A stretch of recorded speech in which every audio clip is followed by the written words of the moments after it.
Kia ora.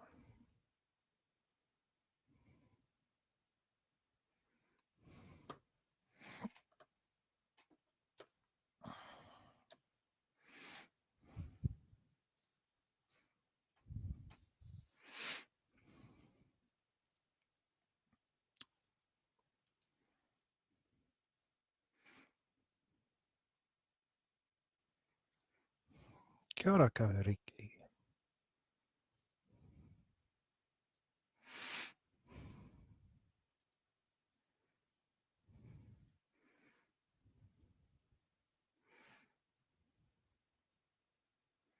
Ah, close enough. I think we're there. If Kahuriki can find it, I think we're good.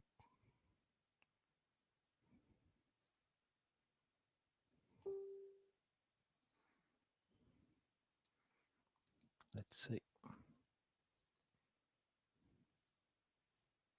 Kia ora, kia ora.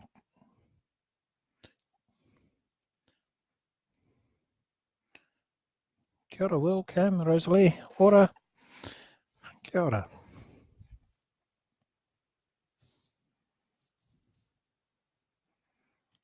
Kia ora, Ricky. Kia ora, Diane.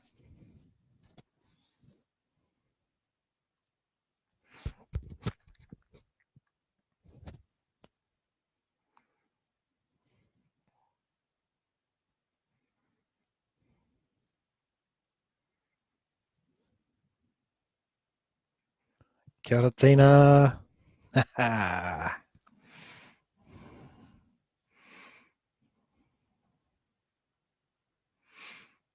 Yes, I thought we'd try this.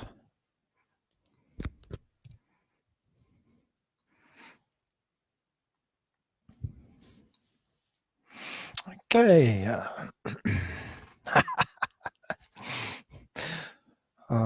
Kia koutou ko tai mai, no mai hara mai ki tēnei whakāturanga.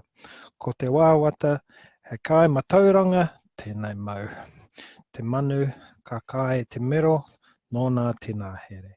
Te manu ka kai e te matauranga, nōnā te au. Ko taupiri te maunga, ko Waikato te awa, ko Ehiniwai te roto, ko HMS Remotaka te waka, ko Airangi Kiwi te iwi, ko Toitu te whenua a hau e mahi ana, ko Dwayne Wilkins tōku ingoa. So nō reira, kia ora koutou everybody, and thank you for joining us this evening. And tonight we're going to be, kia ora Will, we're going to be having a look at Google Earth Desktop Advanced Tips and Tricks. So what I'm going to be doing is mostly skipping over the basics, but I will be I'll be filling in a few bits and pieces there for everybody. So I'll share this the slide deck online as well after this session. But here's a look at our kaupapa for tonight. We're going to have a look at some of my navigation keyboard shortcuts, or flight school, the ones that I use most often. Folder structures for data management. So once you start using Google Earth, you will start finding data goes everywhere. We'll have a look at kia ora Nika. We'll be adding data like lens property boundaries, spot heights, and I'll show you how to access that data as well. We'll be adding some higher resolution aerial imagery, or if you imagine getting some data from drones, which are pretty common, pretty popular. Also setting a default view for a point or a feature once you've created it and updating it. We'll be looking at how to create an automatic tour generated from a folder.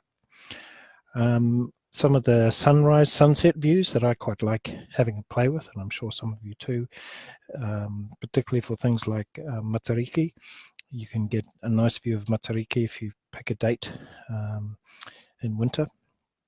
Show you how to do that. Creating tours and sharing tours with place marks, and also easy exporting to video, creating a tour and exporting it to video. And then also for a more advanced whānau, we're going to be looking at exporting ultra high resolution video quality, frame by frame, and that reduces, improves the quality and reduces a lot of the artifacts or the compression. We'll also be looking at custom icons, and here's just a preview of some of those custom icons. For those of you who haven't seen them before, we're going to be using some ones from the ethnographic mapping team from Canada, Victoria University. Got a colleague who works over there. They've had those prepared with First Nations, but there's also no reason why we can't create our own. We'll also be looking at adding image overlays. So how to take a Maori land plan, a survey plan, or a historical map and overlaying it on the land and looking at it in 3D. And also in the mix there, we'll have a look at historical imagery and how you can access that back to 1984 thereabouts. Okay, so in addition to this, which is sort of a ramble stroll through, and if you have any questions as we go, please do just put them on the Facebook chat there. I've got it running on my mobile just beside me so I can see. Kia ora, Joe. Oh, kia ora, Muka.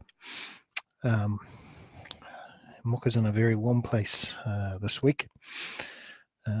We'll also be looking at a couple of more advanced tools. So some of you who are familiar with a little bit of HTML, I'll show you a couple of tools there that I've used in the past.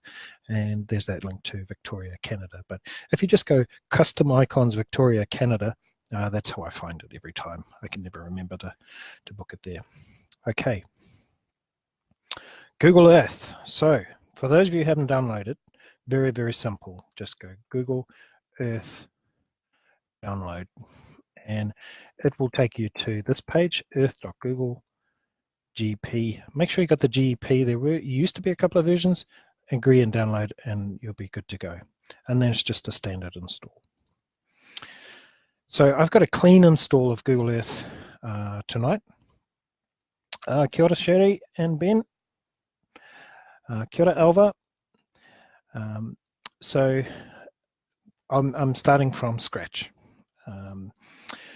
One thing I've already done, which I do it subconsciously, I do it without even thinking, is I turn off a lot of these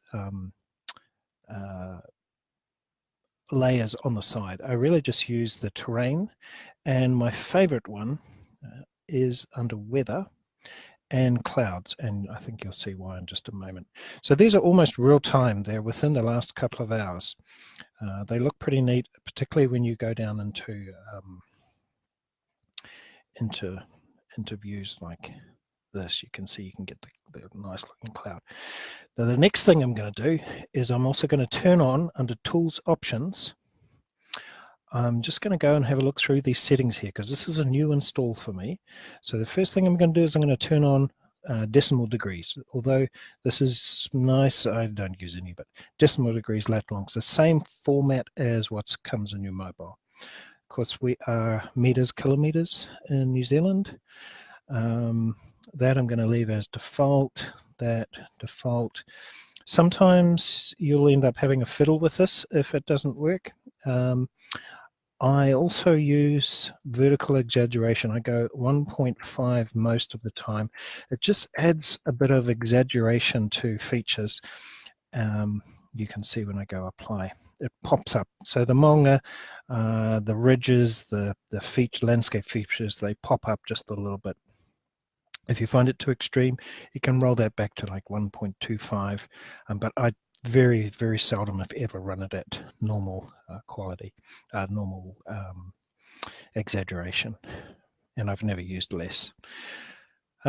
This is one that I really love. I know my colleague Muka, he doesn't like it, but I like it. Look at this, it adds blue. Hopefully it comes through. It does refresh, it goes through a black, but then you get this beautiful atmospheric haze. I just love it. And you can see what I mean with the clouds. You can get some beautiful pictures there. Okay, so let's flick back to our agenda because I don't want to get distracted with all this cool stuff. Navigation shortcuts, number one. Okay, here's how I fly. So the first thing, I'm going to go and look at the Ruapehu. So I'm using left click, and I've got to watch what I do because it's hard. I just do it automatic. And I'm pulling it towards me, and now pushing it away, pulling it towards me, and now I'm pushing it away and pushing it to the right. And it sort of does this spin thing. Now I'm pulling it towards me and pushing it to the left, and it does this other kind of spin thing. Quite neat if you're doing live presentation, but also useful to know if you're doing recording a tour. Okay, let's say we wanted to, we'll just pan, we'll just use the left, use the middle button of the mouse. And I must emphasize it's really important with Google Earth to use a mouse. If you try doing this with the touchpad, it's just hopeless. There's nothing more frustrating for me as a Google Earth enthusiast. Okay, so this is middle mouse button, left and right, middle mouse button, pulling back and forwards, up and down. Now, keyboard shortcuts. Hold down Shift and use left, and you can kind of look around a single spot. Okay, you're moving around, but the spot in the middle stays still. Hold down Control, and you stay where you are as if you were in a fixed helium balloon, and you're looking around the spot that you're originally from. Okay, now also navigation on the keyboard only. Sometimes I'll do the left and down, left, right keyboard arrows. And also if you hold down Alt, and I'm on a MacBook running Windows, so this might not work quite, but anyway, hold down Shift, Alt, and up or down, and it will go slower. So that's, I think it's either Shift or Alt, one of those two. Okay, whoops, I'm going to plug my phone in. Okay, so that's keyboard shortcuts. The only last one to keep in mind is press the letter N, and it spins you around, brings you back up to north. Because quite often, if you're mucking around, having a bit of a tutu, you'll forget, oh, where am I? You'll get lost, or you'll zoom in somewhere, or you'll end up upside down, or some crazy thing. And you just press N, you go back north, and then you can reorientate yourself. Okay, done. Flight school is over. You are graduated as pilots. Next, we're going to do some folder structure for data management. So this is kind of the administration. This is the thing we all are never quite as good as we should be. Okay, so having a look over here on the left, in my places and temporary places. So the difference between the two here, my places is permanent. Temporary places will be dumped and wiped when you leave Google Earth. So in here, today I'm going to use temporary places. Right-clicking on there, I'm going to go folder. And I go sample data. So if you think of this as a whakapapa, you start with, you're building like a family tree here. So let's go maunga. Kia ora wai, kia ora Malcolm. In here, let's add another folder, and let's go awa. Yep. And on this one again, let's add another folder, and sites. Okay, so now we've got a nice simple data folder structure. So when you go to create new features, so let's say we zoom out, go down to Taranaki, and here's something, we're just going to create a simple point. If we have got maunga selected and we go point, and we move that out the way, you can put it on top, and if you're not sure exactly where the top is, you can kind of use the middle mouse click to identify a bit of the terrain, the topography, if you want to put your place mark on top there. So let's go Taranaki maunga. Okay, and it gives you the latitude, longitude. That's useful if you want to look that up in that location up in Google Maps to get directions or see what photos are there or all kinds of things. And go, okay. Right click, zooming out. And just something that we use quite a lot, and this is one to make a note of, is at the moment when I double click this, it's going to do something probably the way that when we created it. So for me, that's not the best, it's not the best side, the best view of the maunga. So I want to see, I want to tilt like this. I want a bit of sky. And generally, when you're creating a 3D view, aim for a small fraction of sky at the top. It just helps orientate your viewer. Although, of course, some of your sites of significance, you will have very specific parameters for how you view it. But in a general sense, if you add just a fraction of sky at the top there, it just helps your viewers get a feel for the perspective and scale. But let's say we want north looking on Taranaki Maunga. Oh, it's not too... No, actually I want the maunga in the background there. I'm very fussy. I spent hours trying to get my views right. Okay, here's the meat and potatoes to remember. Right click on your feature, Snapshot View. What that does is it makes this now the default view. So if we go somewhere else in Tasman and we double click that back, it's going to come back to that default view every time. Doesn't matter where we go, what we do. If we turn it around, it's going to come back to that default view. Okay, let me just check. What are we looking at? Okay, folder structures for data management and adding data. Okay, that's why I put those in that order. So sample data. This is just my sample structure, but I'm going to add another folder here, and I'm going to call this one GIS data, because generally I kind of refer to data that I'm bringing in from a GIS system, someone else's GIS as GIS data, but you know, entirely up to you. Honestly doesn't matter what you name it, just as long as you understand it and your colleagues and friends and whānau will understand it as well.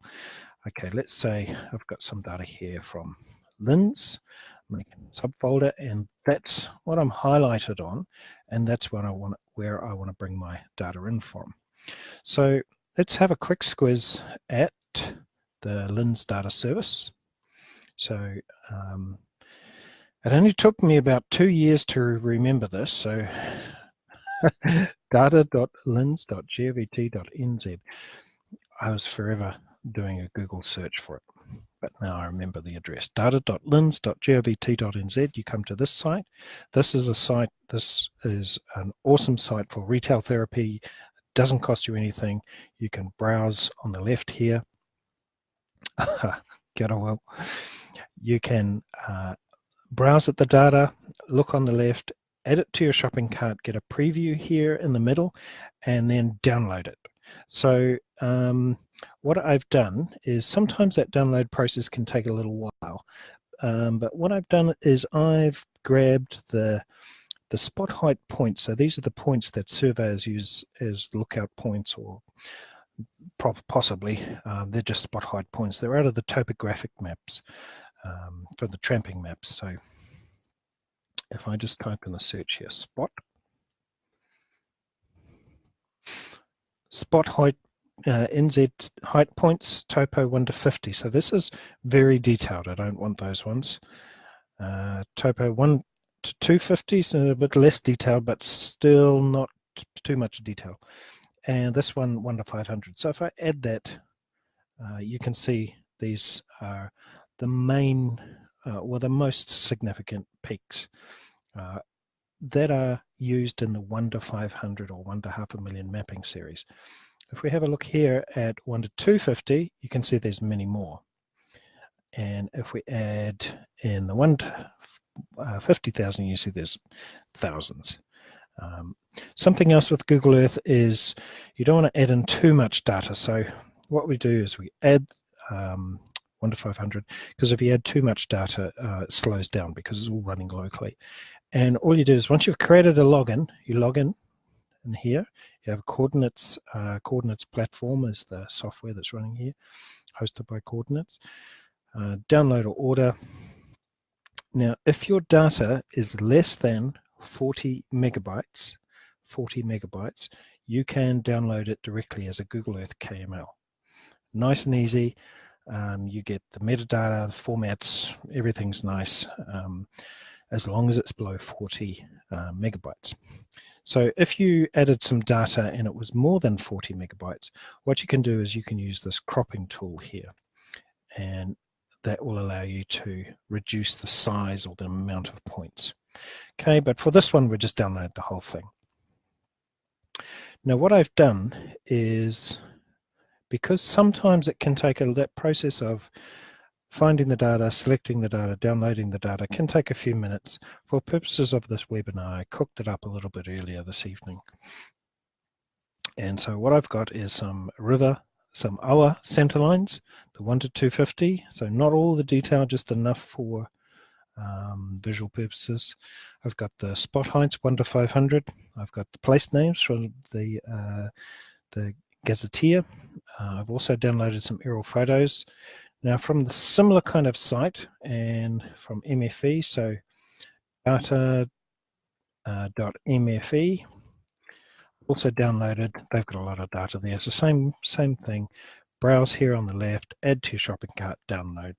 And you can see there, I've cropped that to that area on the East Coast for Ngāti Porou to just that box to keep the size small. Okay, now back to this. I've also got some data from stats. So data.mfe, data.lens, stats is a little different. It's data finder.stats.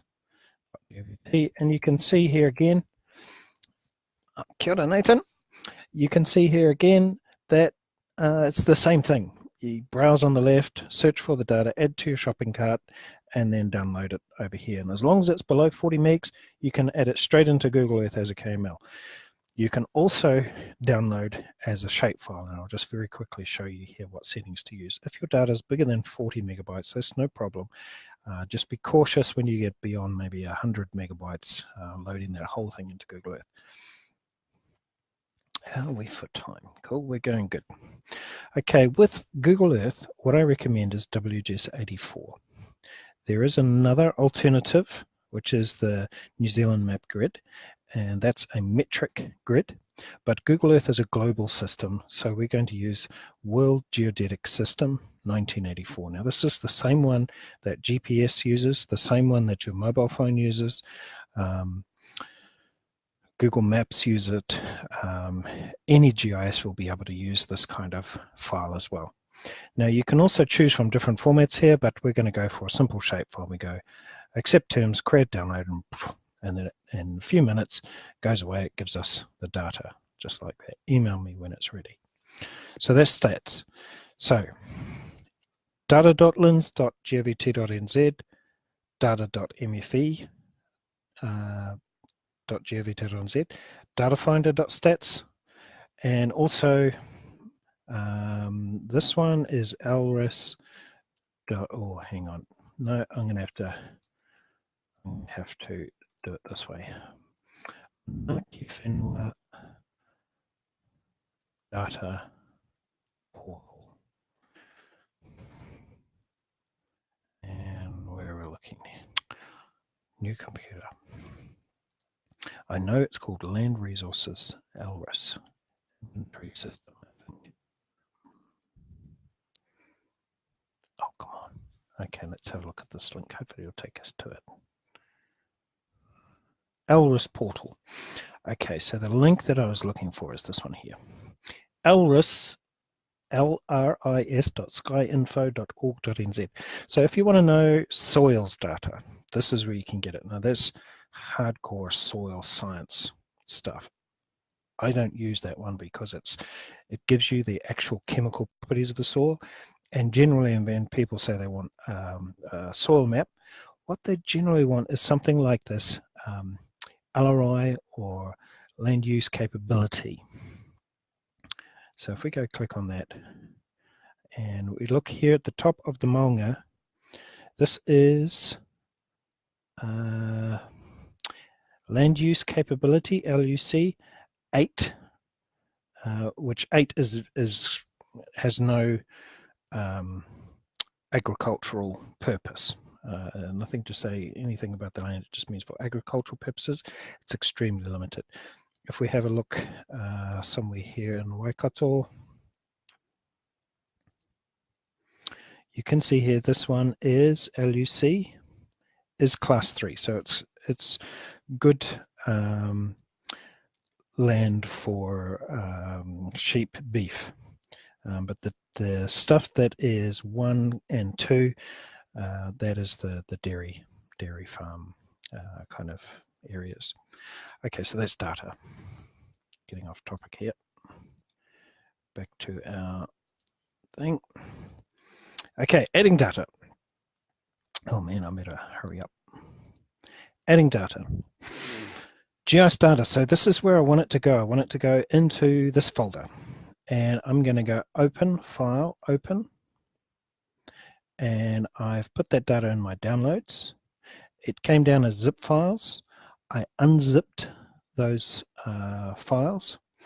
And in here, I look in here, I go, oh, there's nothing. It's just because this is filtering out. So I'm going to filter in here for all files. And so this tells me that it's a shapefile. A shapefile is more than one file.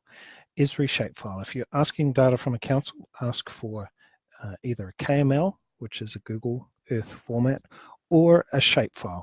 A shapefile has at least the SHP, which contains the lines or the points, has the DBF, which is the database table, and also has this SHX, which kind of connects the two of them together. So a shapefile is a collection of more than one file. Now, if we filter on here by Esri shapefile, and this is a very old file format, it has some limitations, but it's very, very common. Do you want to apply a style template to the features you ingested? Not this time. And you can see it zoomed to the extent and turn that layer on. And we've got all of the maunga. Now these are just going to be spot heights, not necessarily the name. So this one's 449. I think that's Kakapuku. Let's see. Parongia 959. Karuiwai 756. So you can also see this is the 1 to 500. So it's just the primary peaks, the large ones, the most recognizable ones. But it's very, very useful if you're going to create a map of maunga, because you can use this as a running start. It also helps you find the central point at the top of the maunga if you're wanting to make sure that your pin or your icon is on the top. Let's bring in some other data. Now, also, for some reason, it's put it there. Okay, so I'm going to drag it and put it into my lens folder like that. So that what I can do is I can turn all of the lens data on or off at one time. Okay, now I'm going to click lens, file, open, I'm going to add some more data. In my downloads, my GIS data folder. This time I'm going to add some OR centerline. So I've used the 1 to 250 topo. 250 is at 1 to 250 scale, 1 to 250,000 scale, which is kind of a regional scale.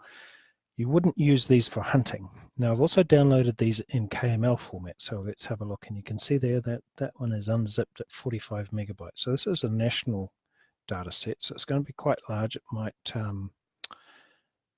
struggle a wee bit too.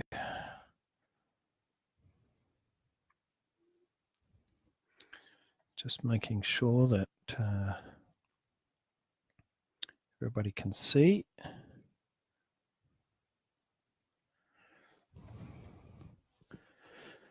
Okay, so this is, it's come back now, but you could see there, hopefully you'll see it too, it was a white screen for about a half a minute there. And you can see here, and now the computer is actually struggling quite a bit as well with all of this data. So what I'm going to do is I'm going to turn that one off. And double click it, so it's probably going to turn back on, turn off, off. Okay, there we go. Right, so we've added some data, we've added some spot heights. Now the next bit is adding aerial imagery. So let's say you've got some drone imagery, and I'm just going to turn all of those off for now.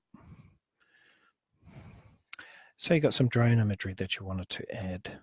So let's have a look. Now what I did cooked up earlier is I went down randomly to the Cape here, and I downloaded a small piece of data for this area, about 30 megabytes. I'll show you where that data is.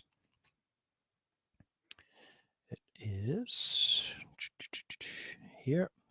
So this is 30 centimeter imagery. So Google Earth imagery generally is 50 centimeter resolution, but the date is not always the most recent. So in here are some aerial photos.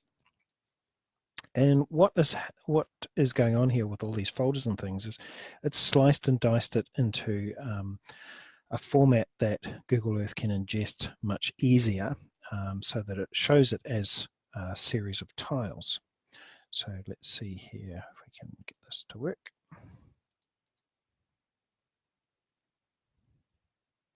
And there we go. So this is 40 megabytes of data that's downloaded, and it's showing it pretty swiftly. You can see it's slowing. Well, I can see it. It's the view is slowing a bit here, so I'm just using left click and the mouse again, and shift. And so you can see how I've added some data from Lynn's data service. I'm going to turn that off so you can see why it's why I might want to add this. You can see there from the satellite image that cliff that is in shadow, but from the aerial photo, it's a much nicer picture. So I can add imagery. I'm not entirely dependent on Google Earth for the imagery base. Okay, so there's adding imagery. Very, very simple. Let me just show you that again. In this case, I had downloaded as a KML, but let's say if I remove that, I go File, Open, navigate to the folder where my data is. And in this case, I've got it formatted as a KML. Maybe in a future session, I'll show you how to just grab a TIFF or something like a large image, but it's virtually the same thing. File, Open, change that to either all files, or if you're looking for, I wonder if TIFF is in there, GeoTIFF. TIFF is a common image format for GIS data, not generally JPEG or PNG, but TIFF is definitely the type of file format for imagery. Let's go back to here. Setting default view, so that's snapshot view. So we've done that. Let's just recap. What does that mean? That's when you right click and snapshot view. Okay, let's come back to our automatic tours. Okay. Let's say we've added a large data set, or we've captured all of our sites, and now we're ready. We want to create a tour of them. So let's imagine if this was a long list of sites of significance. You had them in the order that you wanted to view them. So one way that you can create a very, very quick and easy tour is, actually, I'm just going to turn off that imagery. There's quite a lot of those points. Go back up to the top.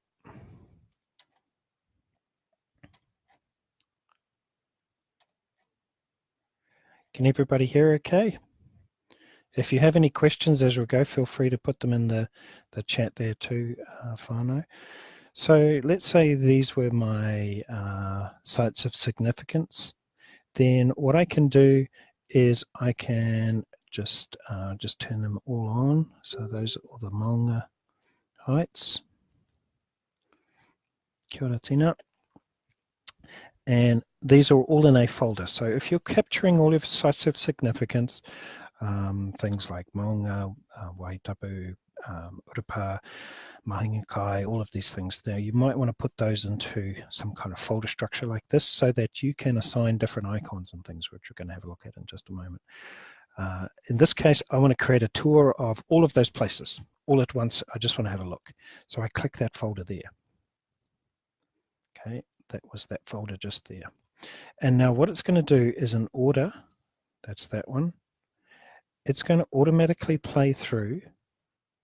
It's going to wait for a few seconds, then it's going to go to the next one, which is this one. If I click that, it's going to pop up. If I click this one, it's going to pop up the old one. There's that one there. Now it's going to go to this one, which is just here. Now, in this case, it doesn't, our data doesn't have any place names or anything. I'm just going to get rid of that by closing that there. And what I'm going to do is just show you what happens with that snapshot view. So this one here, I want my snapshot view to be something like this. Click snapshot view. Go to that, the second one. Oh, that was quite far. Oh no, just there. And I'm going to change the snapshot view, the default view. Okay. And now I only did it for 2 and 3. When I come back here and I click on that folder, make me an instant tour, Google Earth, and fly around to these places. So I go to the first one. First one's looking straight down. That's just the default view. The second one, that was this one. The second one is going to fly to the view shed that I'll just get rid of that. Whoops. Press play again here. It's going to go to that view that we set, default view, snapshot view. The third one that's coming up, it's going to fly to that 3D view as well. So if you're doing more tete or mihi or pepeha or anything like that, then this is really useful to know and a nice way to just check. And it'll just, so then you can just sit there and have a cup of tea and just watch just like that. And now it's back to the old original default view, which is straight down, which is not that great. Okay. That one's creating an automatic tour. Now we're going to get into some of the Flash stuff. So one of my favorite things, and particularly around Matariki, is to create these kind of views. Now I'm just going to turn off my clouds because it's a bit rainy today. These views with the sun. So particularly, let's say, of course, we have to do Hakorangi. We just have to find him first. There we go. Okay, and looking to kind of the east. Now you can also see here why I use a bit more of that vertical exaggeration. If I go in here and we just bump that up a little more even, say to 1.7, it does get to be kind of funny, but it's still tolerable. You really are just, you're wanting to give the features to show the terrain, the topography. Yeah, that's probably a bit high now. Let's go back. 1.5 is enough. Okay, now let's say we want to view from Hakorangi, or let's say we were going for a walk. We're going on a particular day, we're going up there and we wanted to know, you know, what's the view going to be like, what's going to look like on this particular day. So what we do is we have a look up on the toolbar here. So let's have a quick look here. This is where you create points. This is where you create paths or lines. And this is where you create areas. The next one is, this is where we add image overlays, which you're going to do in a moment. This is where we record what we're doing. This one is historical imagery. So very, very quickly here, you can go back in time. You can even back to 1988 when Cyclone Bowler came through just after. I think it was in October, July, I can't remember, sorry. But it will download Landsat imagery. Now the imagery beyond about pre-2002 is about 30 meters per pixel, something like that, 20 meters per pixel. You can see it's not as clear, but you can also see the damage there from Cyclone Bowler. You can see the color of the awa. It's pretty rough, and I bet you if we go back before then, it'll be different. Anyway, that's historical imagery. The one we're after is show sunlight across the landscape. Use the slider to change the time of day. So we're looking for one of those cool, so we can see 9:12 p.m. just now, this morning. And this is the kind of view that I really like playing around with. I spend far too much time mucking around with this. Of course, the land is not well lit, but you get these beautiful sun reflections in the ocean, the moana, and there we go. We get the sun there like this. So say if you wanted to show, you would have a very particular purpose, but I always seem to find some reason for having a tutu with this, like this. Now, of course, if you set a place mark, and we'll call that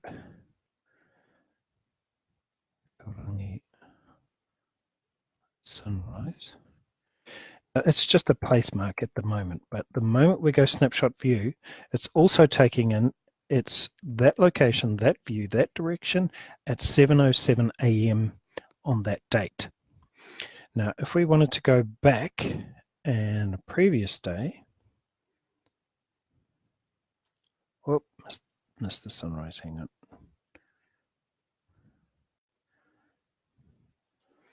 And we add another point, place mark. Oops.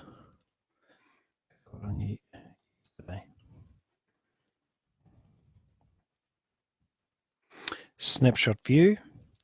It's going to take that point in time. So if we then go this one, zooming through time, it's not quite doing as I expected, but it's something you can never play with anyway. But you get the idea. You can set for particular times of the day, so it's quite a lot of fun, particularly around Matariki. You can get if you get the stars, there we go, just there is Matariki, just there. Hopefully you can see that. And the other thing, of course, is you turn those off, so you can use them without them being on. So add place mark, on, turn it off.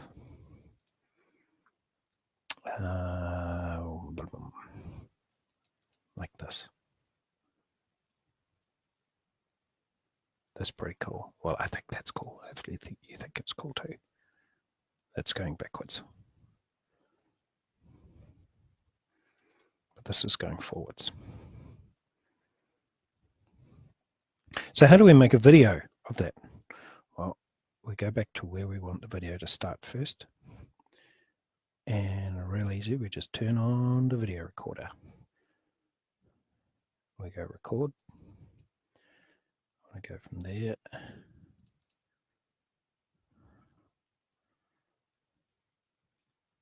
To there. Stop. And I want it to just replay. Just like that. Kia ora, Trudy. How are you? Hope you are good, bro. Beautiful. I think that's fun. Okay, so we go save.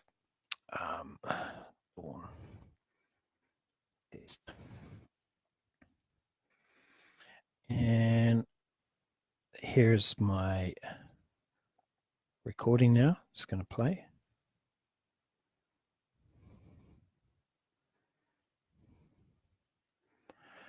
Okay. Actually, don't replay. Stop for now. How do we put that to video? Doesn't matter what tool you've done, it will never work if this little window here is open. So you've got to close it. Okay. Save it as a tour. Let me start again. Create your point and place marks. Next step, record a tour. Then save the tour. Close that tour player. And then go Movie Maker. Once it's closed, Movie Maker will be, when it's playing, I'll show you. I don't know how many times I've got caught out by this. See, Movie Maker's not there? You've got to close that first. Kia ora, Tina. Movie Maker. Okay, so if you've got a really grunty computer, now mine's struggling at the moment because it's broadcasting to Facebook at the same time for the whole screen. But if you have nothing and you have all of your imagery downloaded and you're all ready and it was looking good, and you could actually just record live mouse keyboard navigation. But what we're going to do is we're going to go Dawn Test. We're going to save from a saved. We're going to, start again. Getting late. Export a saved tour.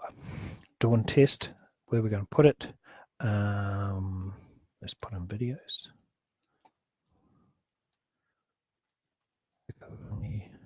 Dawn Test.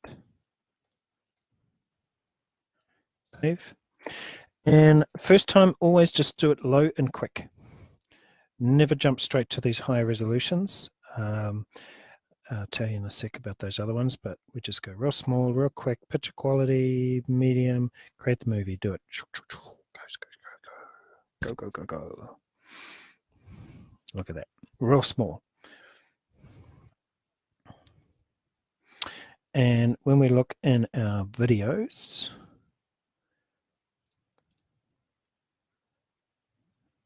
it's always good when this works.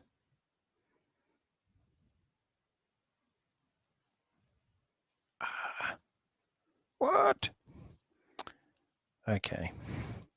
I thought I was being clever with putting it in a clean install Windows, but never mind.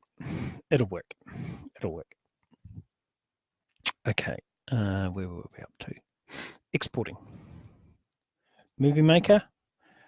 You can write over the last one as well. Oh, MP4. Okay. Now, what I'd suggest is before you go all in on the high resolutions like 1080, which is a little bit higher than the resolution what you're looking at the moment. 1920 by 1080 is HD. That's normal Netflix standard definition. 3840 by 2160 is 4K. And you can export to that as long as you've got a reasonably new computer. And by that, I mean kind of bought it brand new this year or maybe last year, or it's got something like 8 gigs of RAM. It's got to be a pretty beastly PC to be able to do that. Okay, let's say we had a slower PC or an older PC, but we still wanted to get that good high quality. Well, what we can do is we can set something like this. So if your computer was really struggling or if it was taking forever, what you can do is you can export out at the individual frames. So a video is something like 24 frames per second, 25 frames per second, in this case 60 frames per second, and that's the standard kind of refresh rate that iPhones or Samsungs, the new Samsungs, will record at. You can also set that to maximum, and so what that's going to do is it's going to Let me just check. Yep. So what I'm getting it to do now is it's exporting out. I'll just wait just a few seconds for it to hopefully put a couple of pictures. Actually, we can no. Let's see, where is it putting it? Videos. No. Let's just go stop recording there. Just check where it was putting it. Videos, Hakarangi Dawn test. Okay. In any case, it puts out a stream of JPG or JPEG images, 24 of them per second. Actually, I'll just show you this because I think it's really useful to know. For a very special project, you would do this. And I will track down the name of the software. That's probably what was making it not publish. Let's go now. There is a piece of software that will stitch it all back together for you into a ultra high quality video.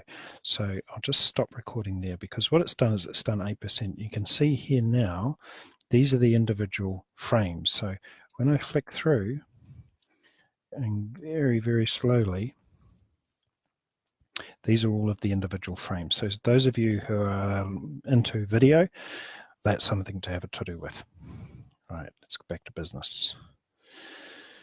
Dun, dun, dun. Creating tours, sharing tours. Okay. Now I'm conscious of the time, and I do want to put that imagery overlay. So we're just going to turn off the sun. Sorry, the shade. Turn on the sun. Press N to swing us around the right way. And we're going to have a look down here. Okay, so let's say I wanted to share my data with someone, or I wanted to put it on a flash drive and take it to another PC. So by putting everything into a nice folder structure, kia ora kahariki, it means that it's nicely organized. Now the trick is with Google Earth, it's only on this laptop, the data that I've captured here. So there is a risk that you lose your work if you spill your coffee on here, or if it gets left or run over, or who knows what happens to laptops. What you might want to do is save to My Places out of temporary data. So remember, way back we were talking about My Places, temporary places. If I close now, or if it crashes, all of this stuff's gone. If I go save to My Places. Now what it's done is it's moved it out of here and it's put it in a different place in the computer, in the memory. So it's now stored, physically stored. And what I can do to put it on a flash drive and take it somewhere, I just go save as, and I'm going to put it in my downloads. I'm just going to put it in a new folder,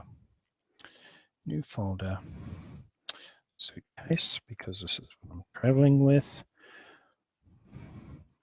Files. Now also you want to have, take 2 or 3 seconds just to make a nice file name. So the date today is the 1st, I think, is it? Yep. 1st October.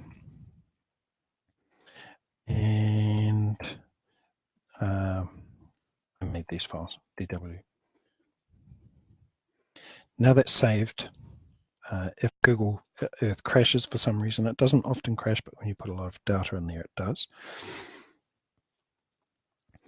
It's saved, and I can put that and save it as onto a USB flash if I wanted to take a backup. Or if I wanted to email it to someone, I just go right-click, email, and it'll ask me. And you can just use your email system to send a file, either to yourself as a backup. Now we've done exporting, we've done that one, or if you want to share it with someone else. Custom icons, let's do custom icons. Okay. So these guys, a fellow called Brian manages the lab there, and artist James Gray, he's created these, and they did it in consultation with First Nations there. With a variety of them, but they've made them available to all of us. So if you have someone with graphics talent in your whānau, then there's no reason why you can't create these for yourself. and we'd love to share them with others as well.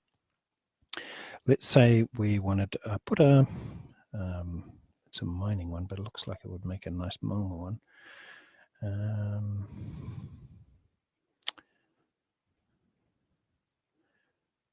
Is that a little bit, oh, there's a mountain.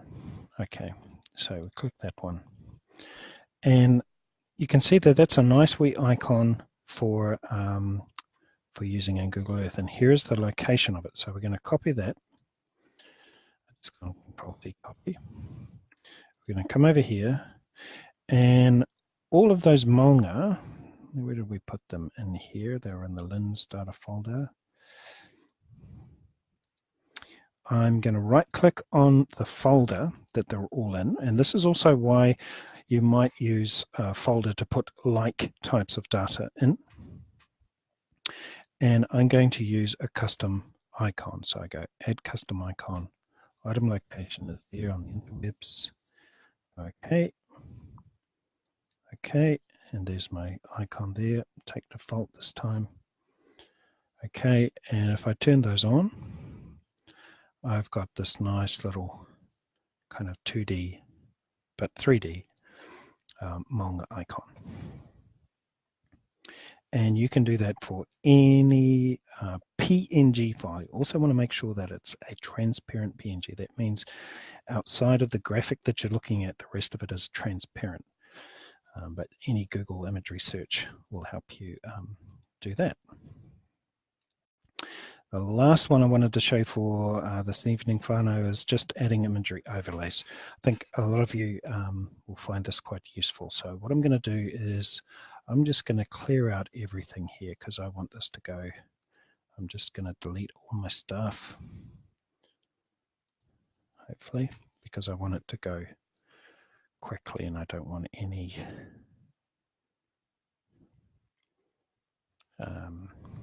graphics issues. Any questions, whānau, before we finish up? We're going to finish up in just a couple of moments. I just really want to show you this image overlay. Oh, what's it doing? Okay. It's not responding. You get this sometimes. And this is why it's important to save your data. So I'm just going to close it, kill it. And we'll start again and see what happens. Probably find there's no, we lucked out. We didn't save anything.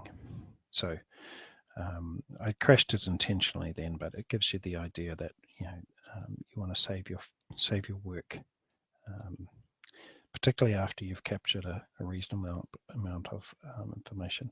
Just going to turn off those. So what I've done is I've got a couple of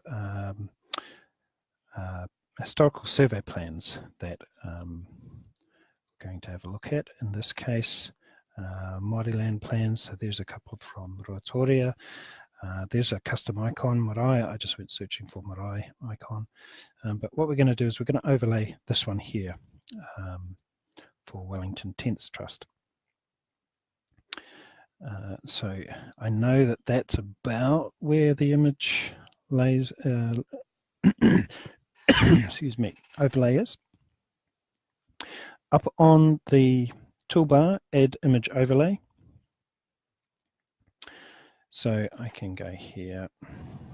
I'm going to go browse. It's in my downloads. It's in my GIS data folder. And happy to share this one with anyone.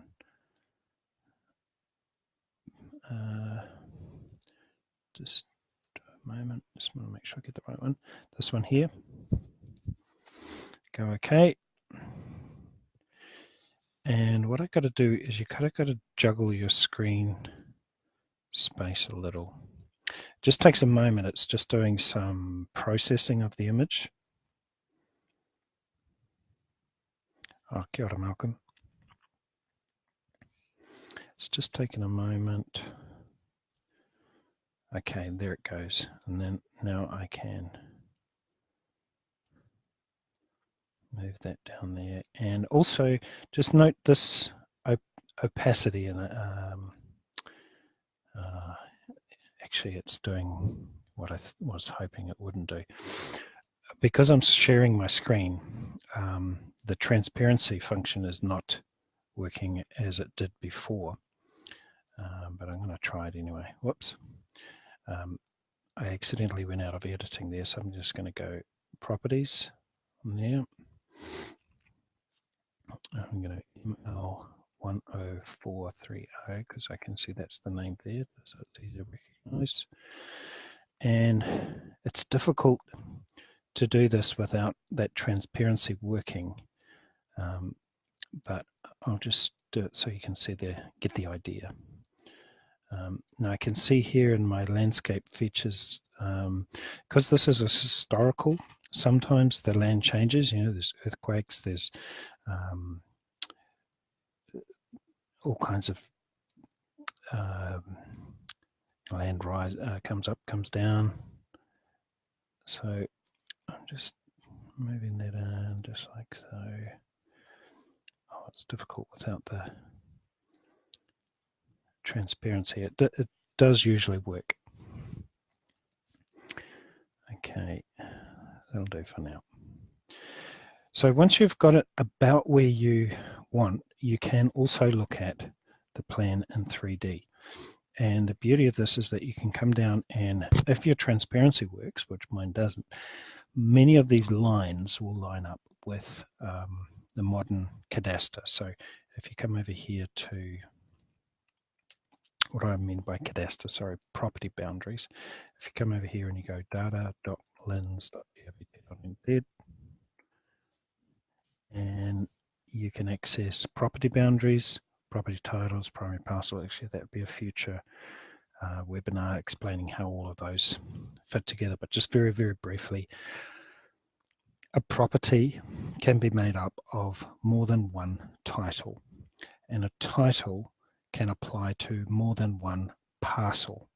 So a parcel is the smallest area that a land boundary is, and so you can do amalgamations and all these other schemes that happen over time, but the primary parcels are the most basic block. Then they go property titles, and then you have properties which generally aren't defined in here. But you can get those property boundaries from Lens Data Service as well. And this one is reasonably a sterile survey map.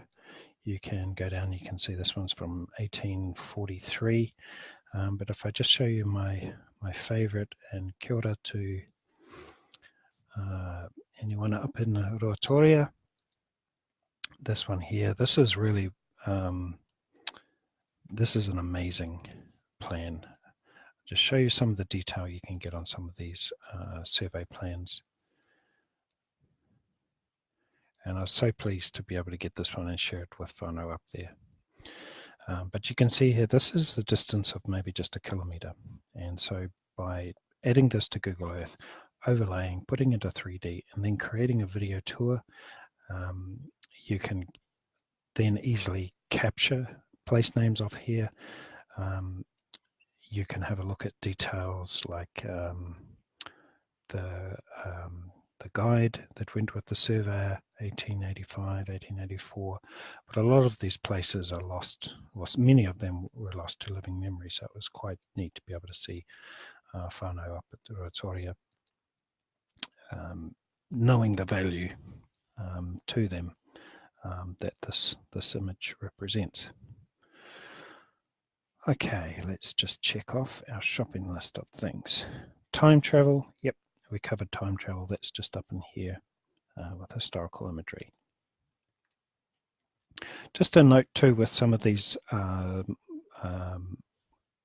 historical survey plans, you never can quite get them to line up exactly. They're done with best endeavors at that time, using the latest technology at the time, which of course was pen, paper, chains, and other mechanical tools. Sometimes you'll line up one end, but the other end won't will never line up. And Google Earth only provides very minimal stretching and warping tools. With ArcGIS you can, and probably QGIS, you can do much more stretching and warping. But what I recommend is if you use one end of the image, capture the information you want, and then go back over here to properties, and you can then move around and line up with the other end of the image and then capture there. So that, in a nutshell, is some of the more useful features of Google Earth. Let's just see if I've missed anything out.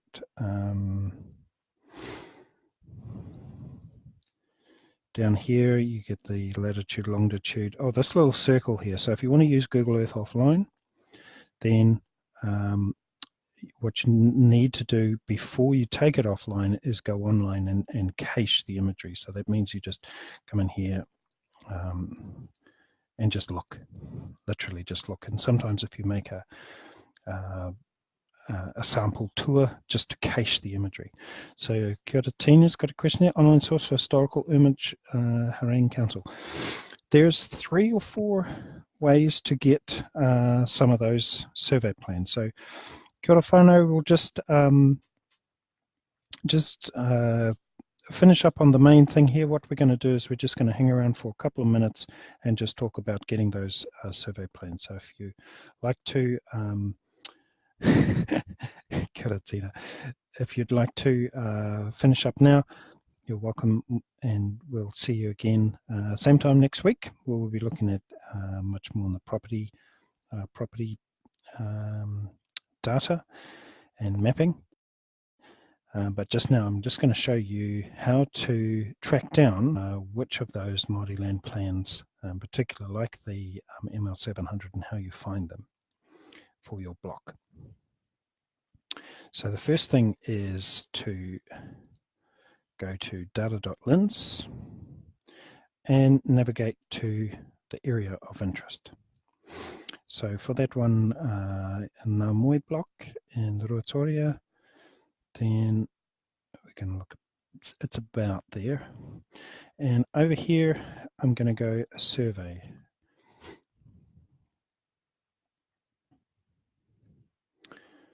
And what I'm looking for here is NZ survey plans. And I add that, and this is a point data set. Okay, and now let's go back and go to titles. Property titles, I'm going to add that. And let's say I'm just going to pick a random area like this. Wanted to see the survey plan for this block here, which I think is a part Ngā Moe. Nope, Puanga. What I'm looking for is, this is the magic number. ML Māori Land 390922. That's going to get me, that's the reference to the survey plan. So here's where it gets difficult. Land Online is the source of those, particularly of most of the modern survey plans. Unfortunately, Land Online is a self-funding system. So as an individual wanting to get a single block, it's about $15 per plan. Now, if you have got a good relationship with a surveyor, or if you've got a relationship with a district council, or anyone who has access to Land Online, they would be able to do that for you. If you say wanting to get a bulk extract from LINS, then you'd need to go through a process of establishing that relationship with LINS through Apanui Williams, and happy to pass on his contact details. It's just because there's a fair amount of effort and work involved in identifying the blocks, identifying the email plans, and extracting that data out. And even LINS gets charged for the that fee, so we just need to figure out how to get rid of that. The second way to do it is, there is a source online where you can buy what is called the first 300,000 survey plans. And I'm just going to see if I can find it because I haven't this one up. Survey plans for a while on CD or on DVD.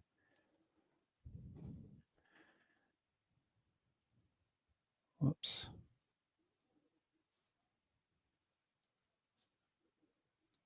Whoopsie.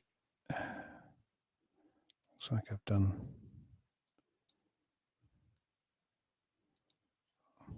something crazy there.